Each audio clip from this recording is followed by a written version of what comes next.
Hello everyone, in this video I will show you how to fix flashlight not working in iOS 17. So before starting the video, don't forget to subscribe the channel and also press the bell icon. So first of all, open settings. Now in settings, scroll down and click on general. Then scroll down to the end and here click on transfer or reset iPhone and then click on reset. Now here click on reset all settings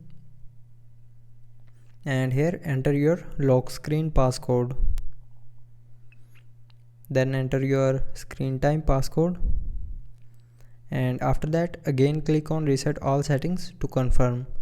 So when you click on reset all settings, it will reset your all iPhone settings, but it will not delete any data from your iPhone. So after resetting, restart your iPhone. So to restart, press and hold your power button and volume down button at the same time. Now swipe this icon to right side to restart your iPhone, and after restarting, the flashlight will start working properly.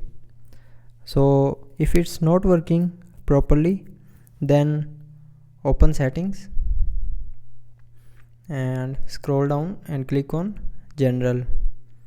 Then scroll down and click on VPN and device management, and from here if you have installed any beta variant of iOS, then first of all delete that beta variant, and after deleting press on this back key and go up and click on software update. Now from here check if your iPhone is updated to the latest iOS variant or not. So if your iPhone is not updated to the latest variant, then update it, and after updating your iPhone, the flashlight will start working properly. So I hope you liked the video. Thanks for watching.